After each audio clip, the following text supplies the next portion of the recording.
ವೀರಾಜವೀರನ ಸನ್ನಿಧಾನದೊಂದಿದ್ದು ಬಂದವರಂತಾರೆಂದು ಮಾತನಾಡಿಸುವ ದೇವದಾರ ಪಾಮರ ವಿಚಾರ.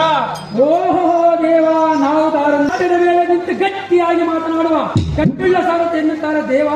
ಹೇಳಬೇಕು ತಮ್ಮ ನಾಮಾಂಕಿತವ. ಹಳಿರ್ರೇಲೆ ಈ ಸಾರಥಿ ಎನ್ನ ನಾಮಾಂಕಿತವೆಂದು ಕೇಳಿದೆಯಾ? ಹಾಗಾಗಿ ಕೇಳಲಿಲ್ಲವ.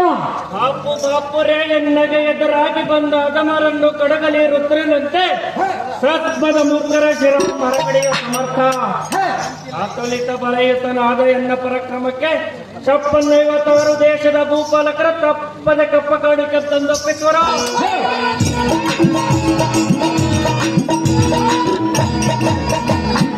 ಸಾರಥಿ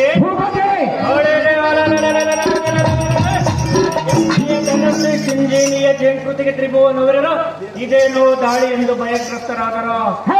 ಈ ಧರಣಿಯ ಪ್ರಖ್ಯಾತರಾದ ಕನಕ ಮಹಾರಾಜನ ಪುತ್ರ ಸದಮಲ ಚರಿತ್ರ ಮಾಹಿಷ್ಮತಿ ನಗರಮಂ ಸಮರ್ಥದಿಂದ ಪರಿಪಾಲಿಸುವ ಕೃತವೀರ ಮಹಾರಾಜನೆಂದು ಧೈರ್ಯ ಮೂಡಿಸಲೇ ಸರತಿ.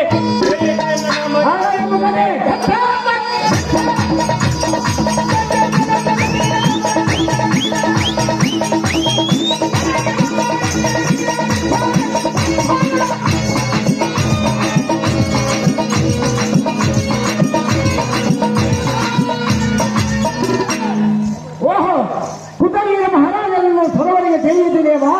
ಆದರೆ ಈ ಸಭಾವಂತಕ್ಕೆ ಬಂದ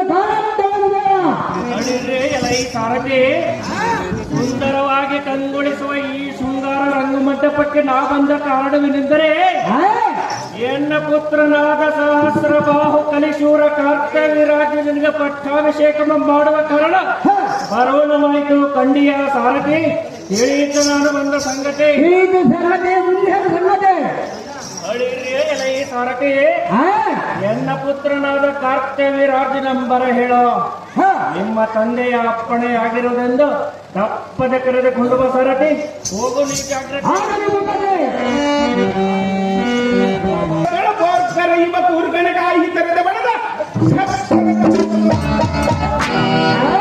ಇಂಥ ವೀರಾದಿ ತ್ರಿಭುವನಕ್ಕೆ ಮೊದಲಾದ ಸೂರ